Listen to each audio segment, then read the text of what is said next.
आणि यानंतरची बातमी रक्षा खडसे यांच्या मुलीच्या छेडछाड प्रकरणातील। या प्रकरणी 3 आरोपींना 5 मार्च पर्यंत पोलीस कोठडी सुनावण्यात आली आहे। अनिकेत भोई, अनुज पाटील, चेतन भोई यांना कोर्टाने 3 दिवसांची पोलीस कोठडी सुनावली आहे।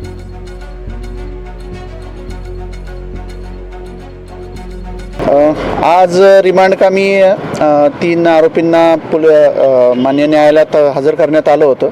मान्य न्यायालयानं त्यांना दिनांक 5 मार्च पर्यंत पोलीस कस्टडी दिलेली आहे। 3ही आरोपींना एकूण किती आरोपी आणले होते?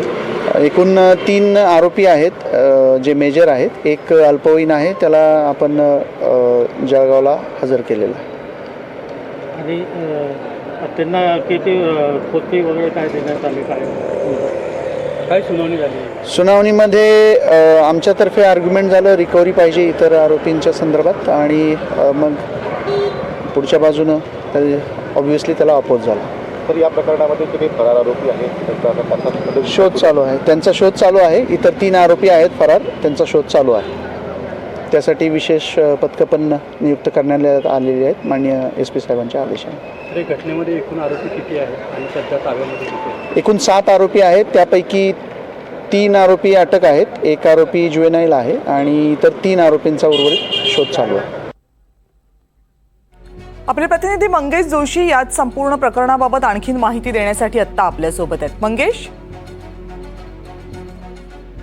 नक्कीच कविता खरं तर या प्रकरणामध्ये जे 3ही संशयित जे आहेत त्यांना खरं न्यायालयासमोर हजर करण्यात आलेलं होतं। यामध्ये या प्रकरणातील मुख्य संशयित अनिकेत भोई, अनुज पाटील व चेतन भोई या 3 संशयितांना न्यायालयासमोर हजर करण्यात आलं होतं।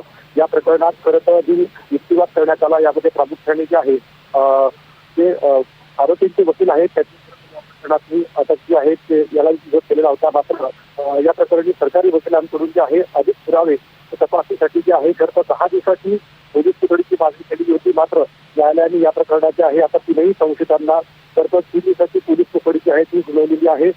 एकंदरीत या प्रकरणामध्ये खरं तर जे पीडिता आहेत त्यांच्या देखील खरं तर या ठिकाणी व्हिडिओ कॉन्फरन्सिंगद्वारे जे आहे जबाब नोंदवण्यात आलेला आहे, त्याची देखील न्यायालयाने घेतलेली आहे।